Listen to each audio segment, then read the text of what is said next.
और आज के बीच में क्या क्या बदला, कैसे वहां के लोग इंटरप्रेट कर रहे हैं ट्रम्प साहब की डिस्काउंटेड टैरिफ्स, और मूड बंद कैसा रहा है। हरमाज, गुड मॉर्निंग। गुड मॉर्निंग आशीष। मेक अमेरिका वेल्दी अगेन के चक्कर में $2.5 ट्रिलियन का नुकसान हो गया कल वॉल स्ट्रीट पर।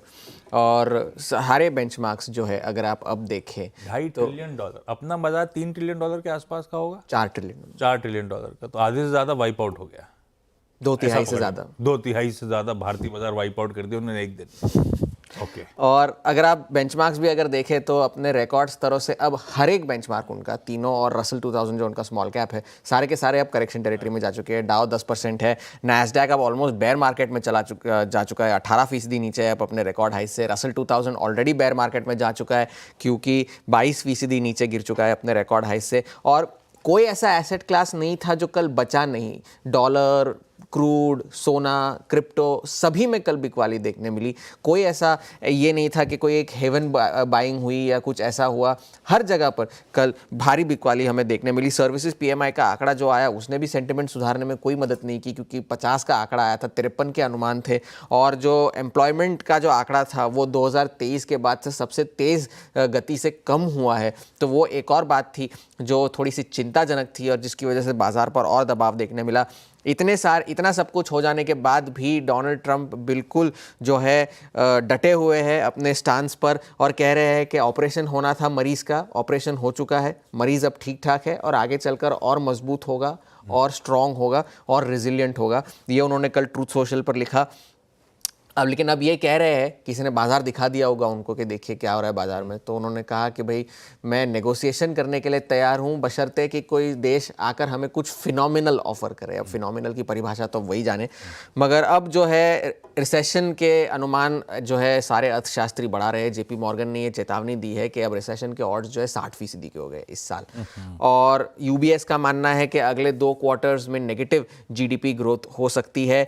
सारे इकोनॉमिस्ट जो है ये कह रहे हैं कि PCE के जो अनुमान है वो अब आप 3-3.5% से बढ़ाकर 4 से 5% कर लीजिए। नोमुरा ने तो लगभग 5% के ही अनुमान दिए हैं। बार्कलेज तो इस साल नेगेटिव GDP ग्रोथ का अनुमान लगा रहा है।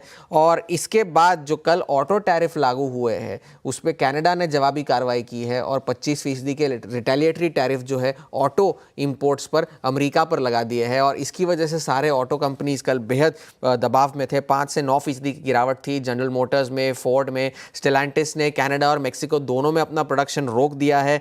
और फोर्ड ने जो है डिस्काउंट्स अनाउंस किए हैं कंज्यूमर्स के लिए। वोक्सवैगन ने तो अब ये कह दिया है कि हम जो गाड़ियां यूरोप से भेजेंगे US में वो इंपोर्ट फीस लगाकर भेजेंगे, तो और आपको महंगी खरीदनी पड़ेंगी गाड़ियां डीलर्स को। कल एक और चीज़ हुई, तेल की कीमतों में भारी बिकवाली हुई और वो टैरिफ की वजह से नहीं हुई, वो OPEC की वजह से हुई। OPEC जो प्रोडक्शन बढ़ाने वाला था, जितना बढ़ाने वाला था उससे उन्होंने अब ये ऐलान किया कि उससे तिगुना बढ़ाएंगे।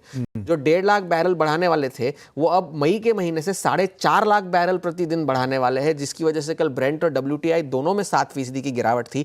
और वो उन्होंने इसलिए किया क्योंकि काफ़ी सारे ऐसे सदस्य हैं OPEC के जो अपने जो आवंटन किया गया है उनका उससे ज़्यादा प्रोडक्शन कर रहे हैं, तो उनको लाइन पर लाने के लिए OPEC ने ये कदम उठाया कि भले प्राइसेस गिर जाए मगर आप जो है आपके प्रोडक्शन कोटा से ज़्यादा प्रोड्यूस नहीं कर सकते।